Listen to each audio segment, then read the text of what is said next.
guys, it's Ariana. Welcome back to my channel. So for today's video, we're going to be reading some more scary stories. But before we jump into the scary stories, I do want to give a big thank you to Lash Wigs for sponsoring today's video. So they were kind enough to send me a few of their wigs to wear in my videos, and this is one of them that they sent me. So this is the Valencia wig. So if you go onto their website right now, it is listed as a last chance option. So they're probably going to be discontinuing it in the next couple of weeks or months. So if you really like this wig, I highly recommend going and picking it up now. It retails for $79 USD. So it is a fairly expensive wig, but I do think it is 100% worth it because the feeling of the hair is absolutely amazing. And this is one of those wigs where I don't need to wear a hat when I wear it. So it is a lace front wig, so that does give a little bit more of a realistic part, and it does allow it so that you can move the part around and interchange it so that you can set the part up in different ways, and it's just a lot more realistic looking than a non-lace front wig, which I do have a lot of those as well, and I always wear hats when I wear those wigs, but this is one of the wigs that you don't have to wear a hat with, and that's why it is a little bit more money, but it is so worth it. It is so pretty.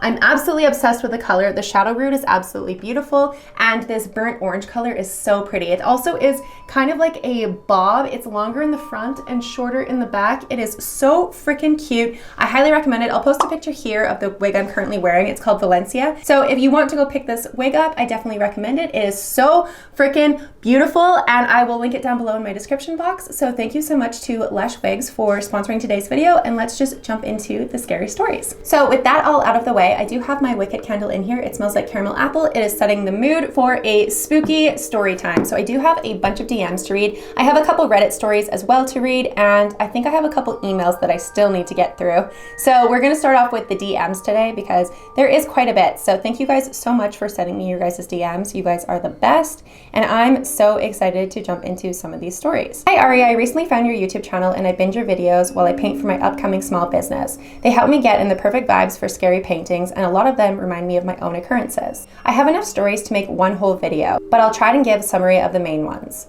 My mom told me I used to see and play with my deceased cousin who died along with my aunt in birth as a baby. I also told her I was visited by my relatives who passed away before I was born and described them to her perfectly. I remember constantly seeing a shadow man in the corners of my room or in my doorway, watching me. I told my mom and she told me, well, just tell him to go away and let you sleep. You need your rest. I'm not sure if she was joking or not, but I told him and it worked.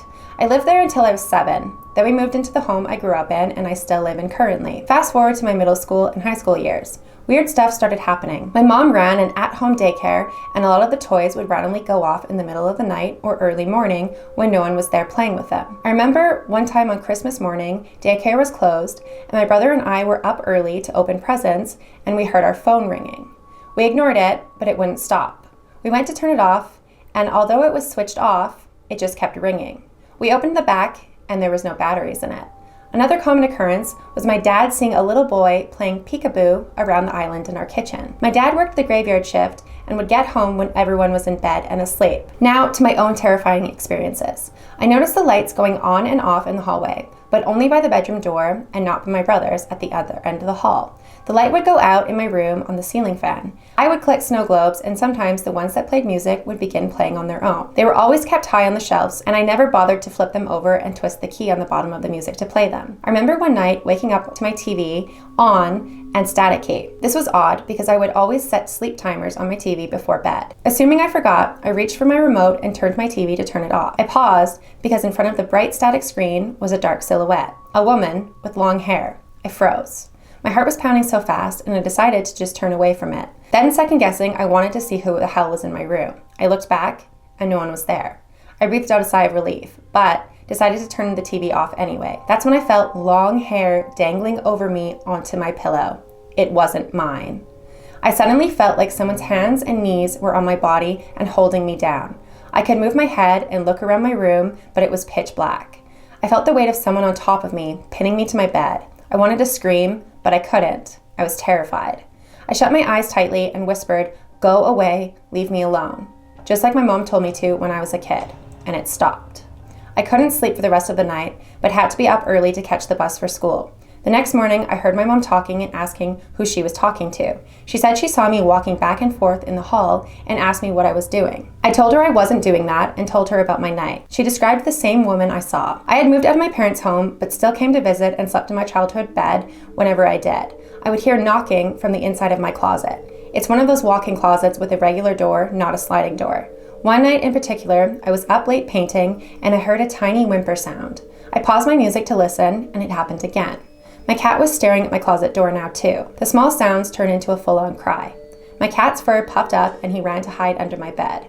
I was frozen, staring at my closet door. The cry suddenly turned into a snickering laugh and I bolted out of my room, taking my cat with me.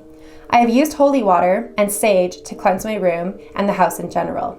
It's been calm for a while, but I noticed whenever there's negative energy, my family arguing or something stressful happening, activity will spark up again. I ended up moving back in with my parents, and after the last creepy thing that happened in my room or the closet, a friend of mine sent me some crystals for protection, and my girlfriend's mom gave me a cross to put in my closet. I haven't had any weird things happen in a few months. I'm definitely not trying to challenge any of the spirits. However, this past weekend at my girlfriend's house, I got up to use the bathroom and looked at my phone, and it was 3:33 in the morning.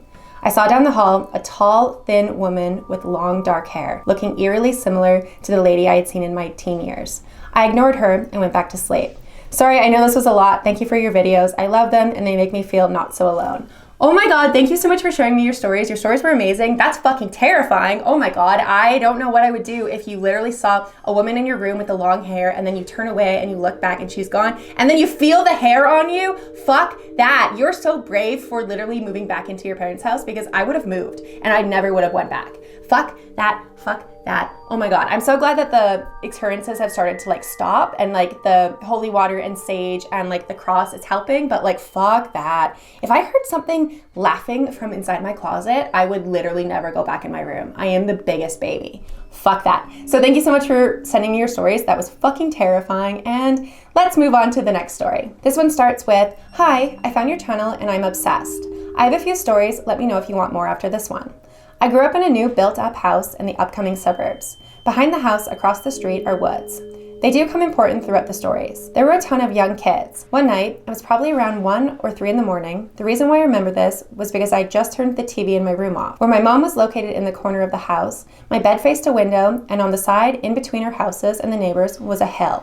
I was about to fall asleep when I heard a group of kids laughing from my window, and what sounded like they were running up and down the side of the hill. There were no kids out that late. Shortly after that, my music box started to play. I never played the music from it.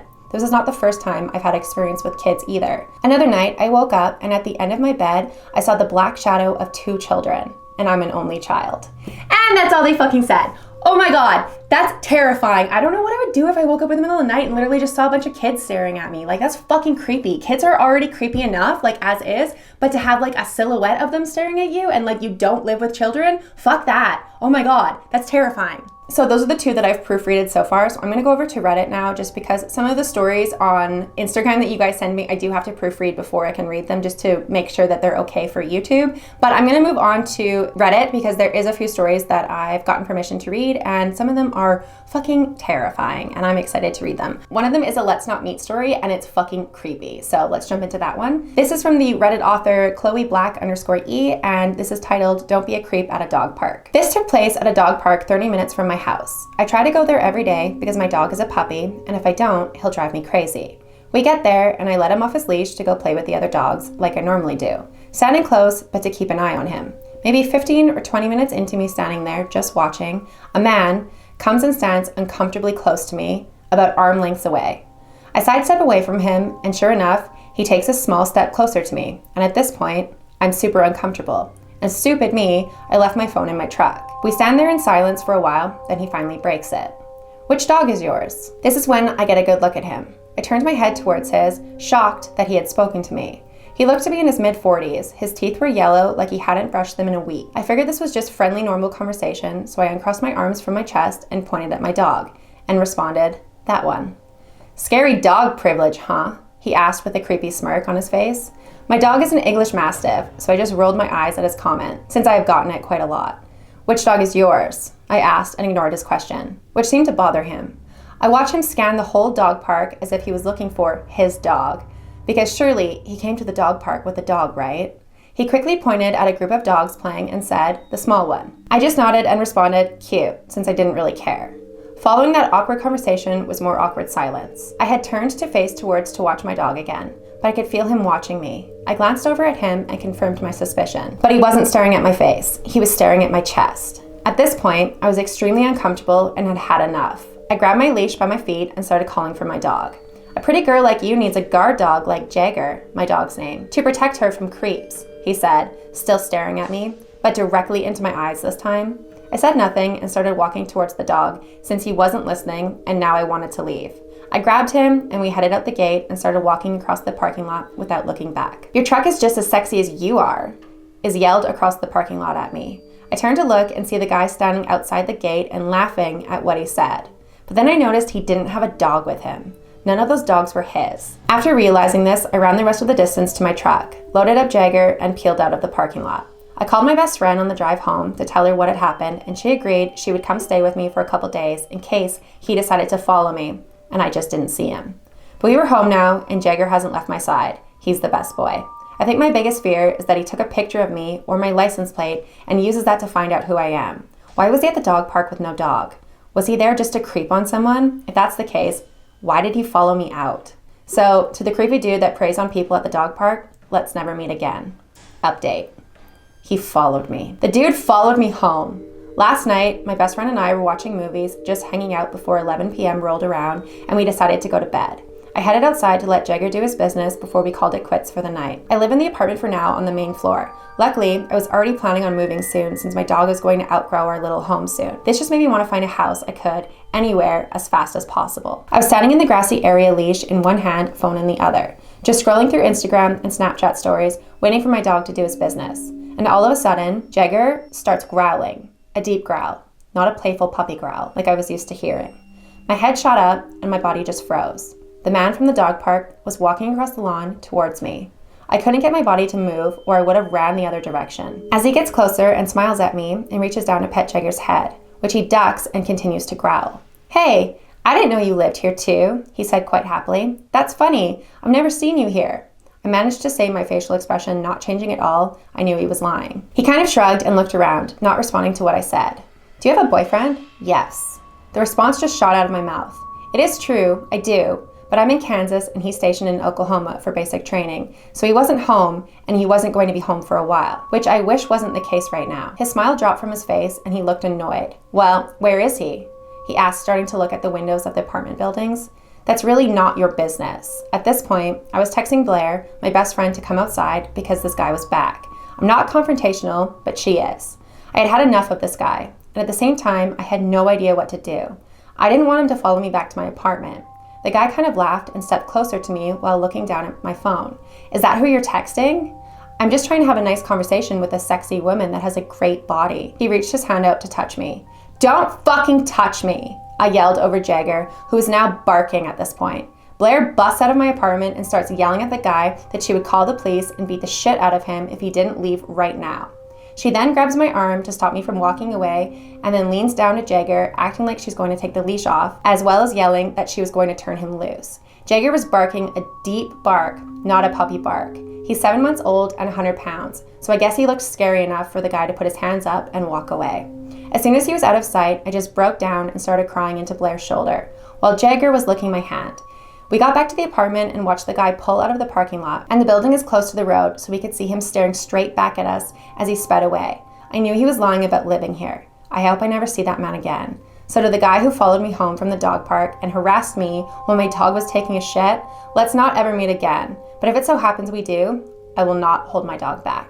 And that's how the end of the story. So that ending, oh my God, yeah, don't fucking follow somebody home. That's fucking terrifying. Holy shit, but you guys did the right thing. I'm so glad that you had your friend come over and stay with you because that was one of the smartest things you could have ever done. And then using that fucking line, "I will let my dog loose on you," perfect. Like 10 out of 10. Scare the shit out of this guy so that he doesn't fucking do this to some other poor individual that might not have a friend to come stay with them, because that's just so fucking creepy. I fucking hate that so much. That's terrifying, and I don't know what the fuck is wrong with people. People are so fucking weird. Like, that's just such weird behavior. Like, what could you possibly want by terrifying somebody? Like, don't follow anybody home. That's just weird. Just don't do that. And the last story that I want to read is from the paranormal section on Reddit, and it's from the Reddit author Malabella. I'm sorry if I said your name wrong. And it's titled, "I saw a laughing demon-like presence in my childhood foster home." Never wrote about this before, but due to some recent events, it's been on my mind more recently. Thought I'd share it to see what others thought of the experience for themselves. I was around 8. For background, I had recently moved to the States and was the quiet type. I was in English classes, but outside of those, I didn't really have an opportunity to talk to other people. My foster family that lived here was distant.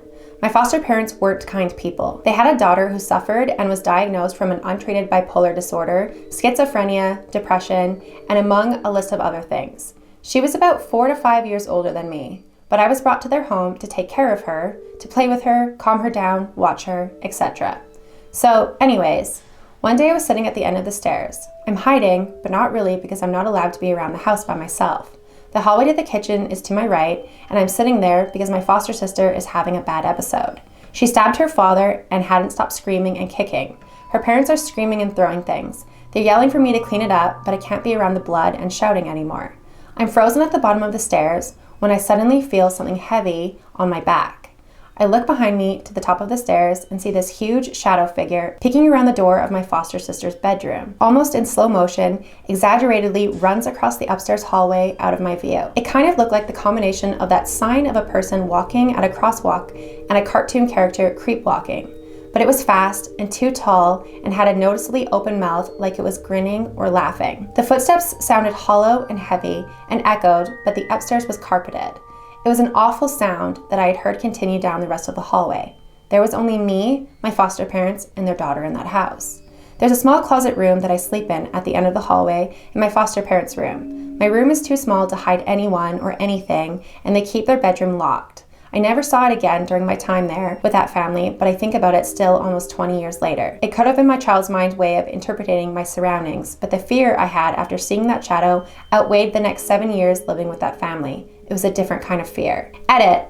Thank you to everyone for your kind words and insight. It's comforting knowing there are other similar experiences, and I hope everyone stays well and safe. And that's how the end of the story. So they just saw like a shadow figure run across their upstairs while their foster sister was having a really, really bad, like really low energy, horrible experience. And this shadow thing ran across the upstairs and was laughing and smiling and just being fucking creepy and being exaggeratedly like cartoonish. That's fucking creepy. Oh my God. Thank you so much for allowing me to read your story. Your story is so fucking creepy. I'm so sorry you had to experience that. I don't know what I would do if I had to experience anything like that, because that's fucking terrifying. I hate that so much.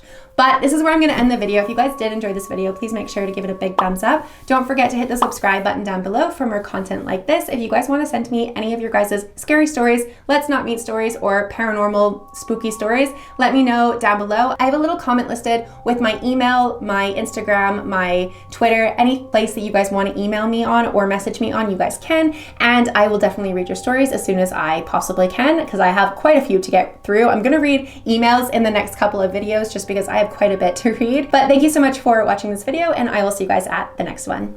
Bye.